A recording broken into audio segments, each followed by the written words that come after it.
The Miami Dolphins decided to part ways with Mike McDaniel after not so great season, obviously eliminated from the playoffs. They started off really terrible. They wound up keeping themselves in the hunt towards the end, but it just wasn't good enough. There's a lot of decisions to have to be made for the Miami Dolphins over the next couple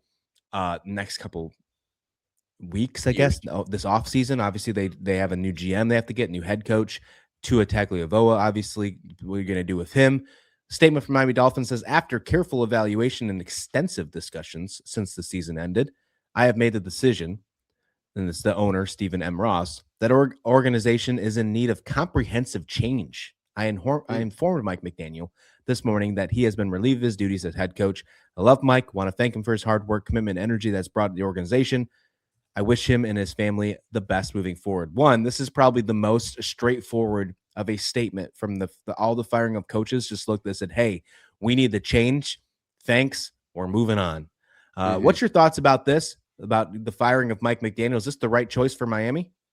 I think so. And my first question comes to, when you look at what Miami did under Mike McDaniel over the last 4 years, 9-8, 11-6, 8-9, 7-10. Like, what better record are you looking for here? Are you trying to push then for a Super Bowl? Are you trying to push for, like, what is now the mark? Because this is, I mean, yeah, they didn't finish Not be well. the Jets. That's a good start.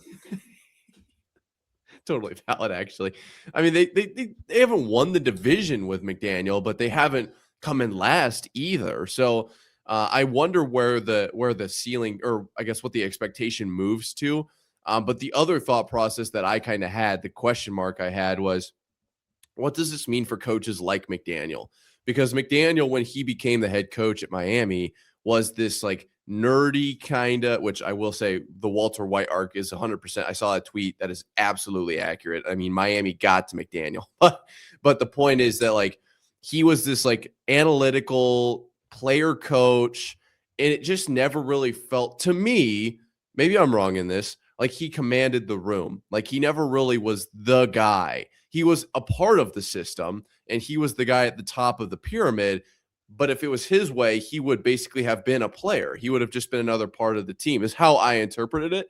And so I wonder if that kind of coach, basically that archetype, takes a hit here with McDaniel losing, the rest of his time here in Miami. And if he ends up going somewhere else and has success, then that archetype gets some credibility back. But I wonder about that moving forward. As far as for the Dolphins, I think this was the right play.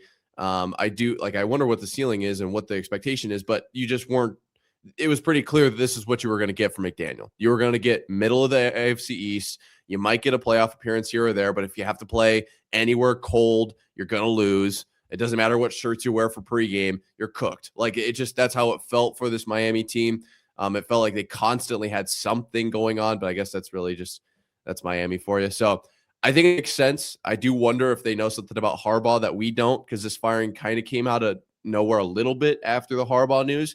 But I don't think, even if they don't get Harbaugh, like, I don't hate this move. I think that they were probably ready to move on. Yeah, almost every NFL insider immediately when Mike McDaniel was fired said that the Miami Dolphins have not contacted Harbaugh yet. I find that very hard to believe. It was weird that a lot of them said that too. Yeah, I feel like the narrative is setting up to where they're trying to shock the system, saying, "Oh, surprise, he's a Miami Dolphin head coach." No, I think that's exactly what happened. There's no reason why you have a careful consideration a couple days after everybody else is fired, and you decide to make that move after a guy like John Harbaugh is fired from Baltimore.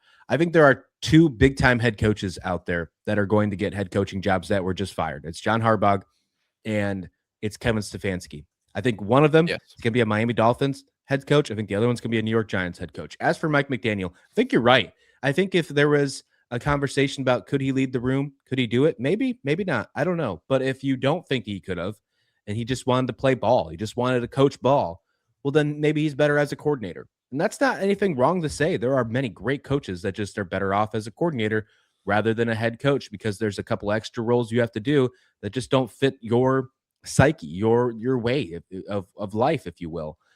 If he becomes an offensive coordinator again, which there's already been people potentially lining up for him for his services as an OC, Detroit being one. I know he has a great relationship with Dan Quinn. They need an offensive coordinator as well.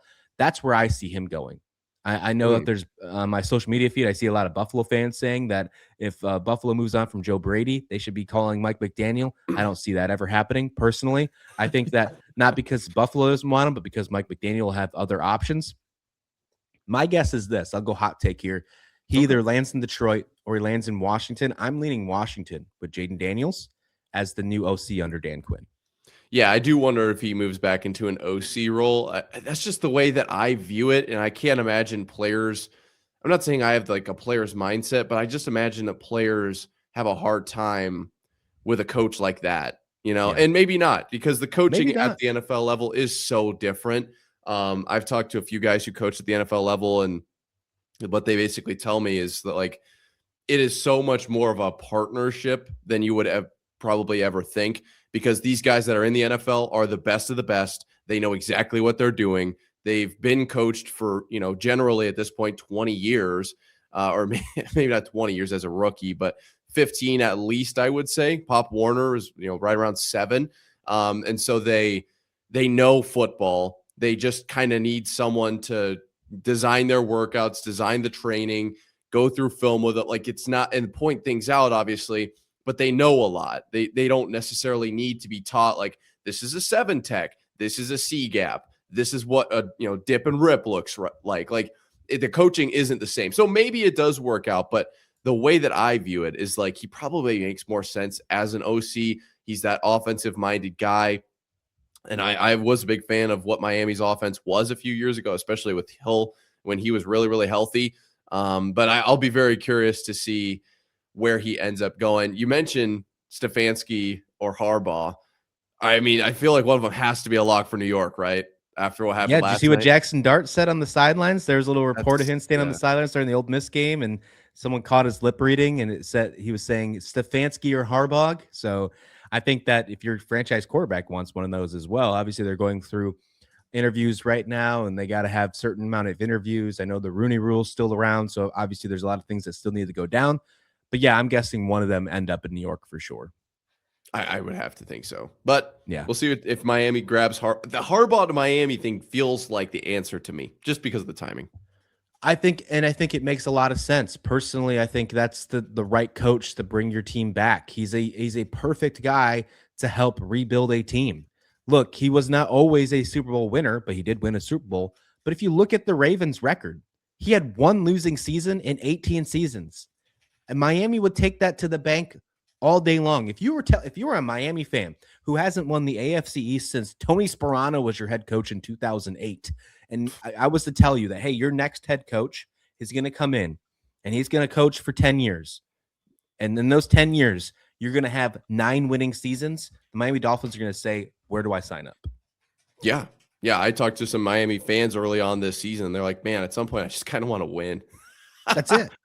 I just want to win games. And could you imagine the culture of Miami football if you have John Harbaugh come in as your new head coach and you have a potential national championship college football team? The vibes would be very high in South Beach if that's the case. They really would. They absolutely would. Yeah, we could be looking at over the next 3 years. I mean, Miami Hurricanes have started this, but as Miami Dolphins start to turn the chapter, we could get some elite football at South Beach or, kind of that South Florida region. This I feel like is good for the sport personally. I agree. If it does go that way.